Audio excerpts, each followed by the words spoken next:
If there was a death match between all of the bounty hunters in the Star Wars universe, would it be a case of survival of the fittest?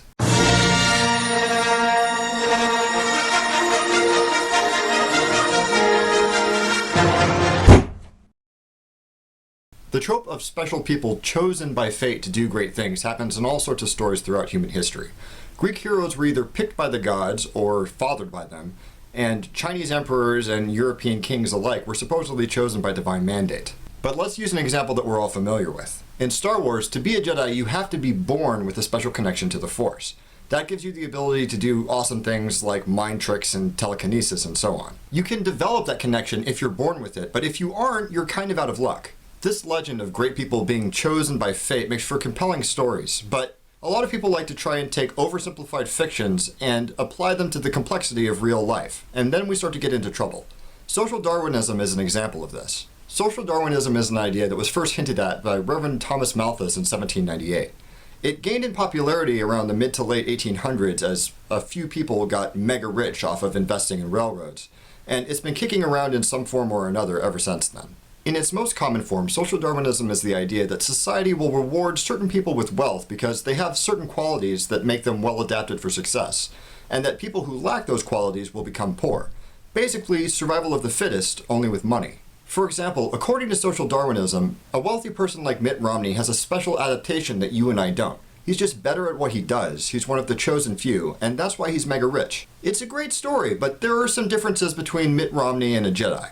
In the Star Wars universe, the Force isn't just a source of power, it's also got a will of its own, an invisible hand of fate that makes sure that the Jedi fulfill their destiny. Unfortunately, in the real world, the invisible hand is fickle, and it doesn't always reward the people who deserve it. For every story we hear about someone like Bill Gates who hit upon a good idea and managed to sell it well enough to make billions, there are tons of stories about people like Tesla and Kafka and Van Gogh and Schubert, people who we now recognize as visionaries who lived and died totally unrecognized and unappreciated. Not to mention Firefly getting cancelled. Rich people may have had good ideas, but if you examine the circumstances surrounding their success, you'll find that the most important contribution doesn't come from their education, their intelligence, their upbringing, or their Force sensitivity. Most often is that they happen to be in the right place at the right time and happen to have the resources available to take advantage of that opportunity. In short, pure dumb luck. Similarly, a lot of poor people aren't poor because they screwed up. They're poor because something crappy happened to them, like being born into a situation where they lack the resources to take advantage of those opportunities. Whether we like it or not, chance plays a huge role in our success or failure.